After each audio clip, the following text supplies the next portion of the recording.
Coverage of NCBA's CattleCon 2024 is brought to you by Alltech.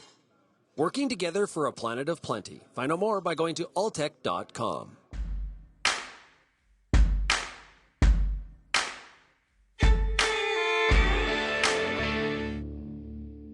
Shaun Haney here with RealAgriculture.com and Real Ag Radio, Rural Radio 147, Sirius XM. We're at the CattleCon 2024 convention in Orlando, Florida. Joined right now by Lance Zimmerman.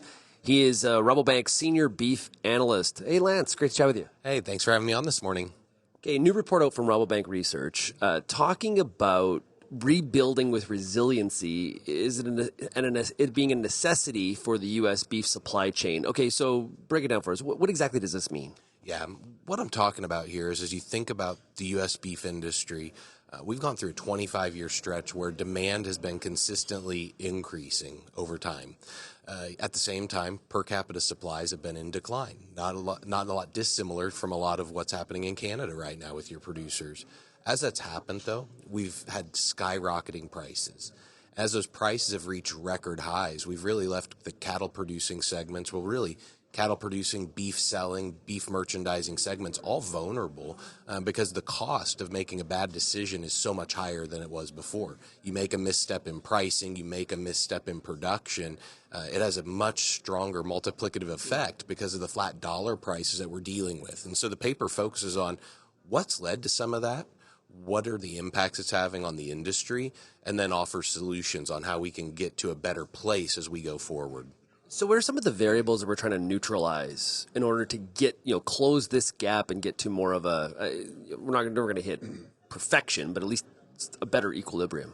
Yeah, I think the three things I focus on in the paper first are just volatile market prices. That's not lost on anyone, I think, in the marketplace right now. But if you just look at even the April live cattle futures contract, it rallied for 11 months from its October 2022 start till last fall's highs in September. Then, in less than 3 months, it wiped away all of those gains. That was the equivalent of a $500 a head decline in fed cattle value. And then even on the feeder cattle side, it was a $300 head decline as it deteriorated too. Totally wrecked the profit opportunities that the futures market had been putting into the market for this upcoming spring period when we typically make our seasonal highs. On the other side, drought. And I think, again, your producers have experienced just as much drought as a lot of these U.S. producers have. It's raised an incredible amount of havoc. We've been through multiple now boom and bust cycles with these droughts and then wet periods and then drought again. It makes it hard to invest in a cow herd rebuild, makes it hard to invest in infrastructure. Isn't one of the challenges, though, that you've got stockers, you've got finishing yards, you've got the packer, you've got the retailer. It's impossible for them all to make money. Or it can happen, but it seems to be kind of rare. So trying to please all of those stakeholders in a resilient, so to speak, beef value chain, it's pretty difficult. It is difficult, and I think one of the things that we all respect, and this is not unique to the U.S. I think it's very an identifying factor in the cattle industry throughout North America, whether it's Mexico, U.S., or Canada, is we pride ourselves on our foundation being that independent cattleman. The independent cattlemen and women are unique in agriculture, especially among the animal protein segments, and we're not going to lose that identity. At the same time, though, one of the solutions I speak to in the paper is we need to lean more into vertical coordination, where each segment can maintain their independence, kind of as you allude to, but that we all share in the successes and failures that occur along the way. And when I say failures, I mean maybe successes and challenges that occur along the way. That as cow-calf producers are fighting drought, the other segments can help prop them up, and vice versa. When we're in a period where maybe demand's a little bit softer, again, the other supply segments can help prop the end user segments up.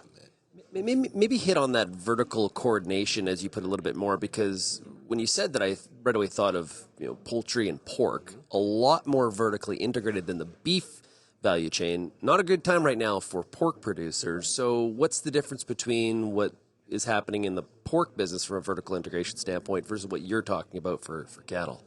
Great question. When we talk about vertical integration, that's ownership throughout the segment from top to bottom. Vertical coordination is a system where each segment still maintains their own independence from the others. There's no shared ownership from, let's say, the feed yard down to the cow-calf, or the packer down to the feed yard, or even the retailer down to the packer or feed yard. In this system, everybody maintains their independence, does what they do best, but they do it in mind of what the other supply segments are doing around them. Let's talk about the feed yard, for example, because we can talk both ways.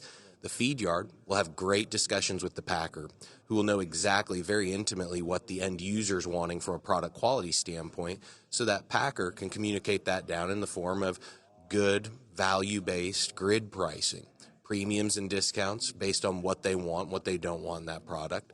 And then the feed yard can take that same grid and communicate that down to his calf suppliers, the stockers, the growers, the backgrounders, the calf ranches, and communicate to them, this is the type of animal we want, this is the management we need you to have, and the documentation that needs to come with it.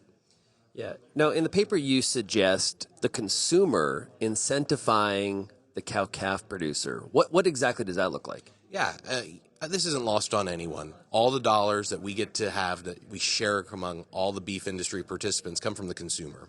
And so what I talked through in that paper is the idea that we know cattle and beef prices need to move higher to lead to the next rebuilding effort. And so what I focused on there was answering the question that we all have here at convention this week: how high can beef and cattle prices really go? And I looked at it in a little bit of a unique way. I said, hey, what we need to focus on is that middle-income consumer, because those who have a lot of money, beef prices are immaterial to them. They're going to buy beef because they love it. They're the evangelists. They're the ambassadors. We don't need to worry about them and price sensitivity. We need to worry about price sensitivity with those median household income earners. And I looked at how many minutes does a median household income have to allocate to buy a pound of choice beef or buy just ground beef. And what I looked at was we actually peaked that out during the prior cycle highs back in 14 and 15 here in the U.S. It was about 14 minutes to work for a pound of choice beef, 10 minutes to work for a pound of ground beef. And the good news is we're below that threshold today. So I just said, what would it take if we have very suboptimal income growth the next several years? Because this expansion's not here yet. It's coming over the next several years. And what happens if we hit that high of labor at 14 minutes and 10 minutes for those two price points or quality points? And it said, we still have upside potential. We have a consumer that can pay more for beef yet to fund that next expansion. You know, we are sort of at a sink when it comes to, this beef supply that's out there because of droughts being a big part of that, like you did mention, and trying to get people to retain more females.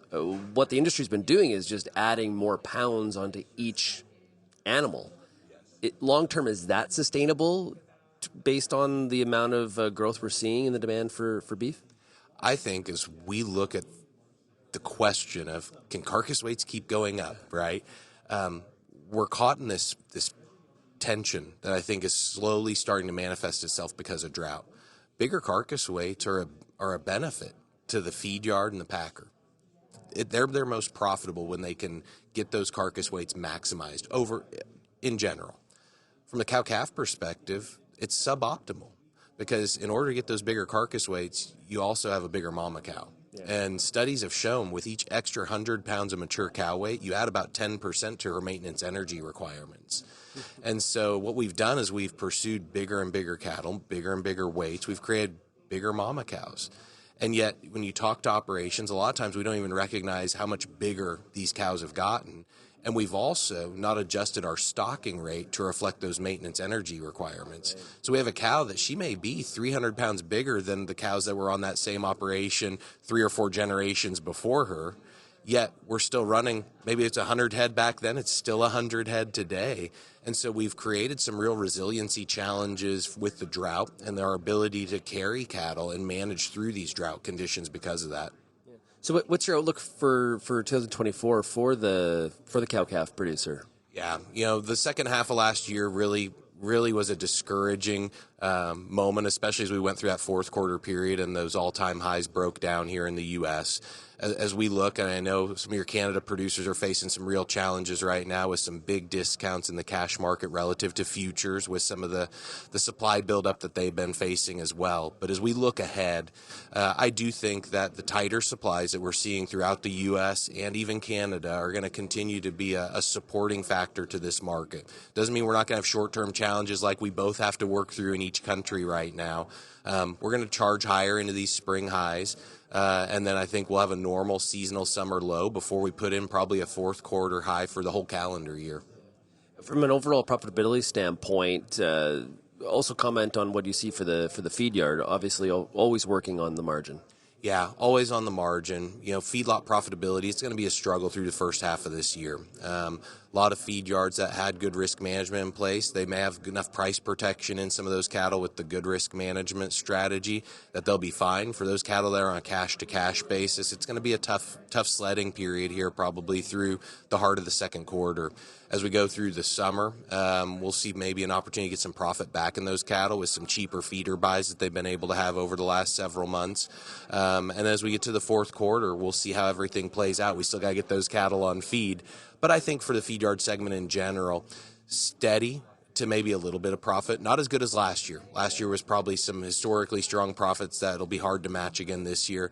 But I think we'll have to hand more profitability back to the stocker operator, the backgrounder, and the cow-calf guy this year. Yeah. Overall, the beef producers looking a lot better or feeling better about the profitability outlook than, say, dairy or pork. Absolutely. And I would say even maybe poultry in that. And so, yes, I think overall, there's reason to be cautiously optimistic about this year if you're a feed yard operator. First half of the year, you're going to have some struggles that you're going to have to manage through. Second half of the year can look a lot better.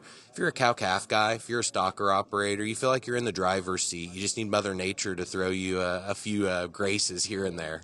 Well, hey, Lance, really appreciate you joining us. Enjoy Cattle Convention 2024 and this nice weather in Florida. I appreciate it. You as well.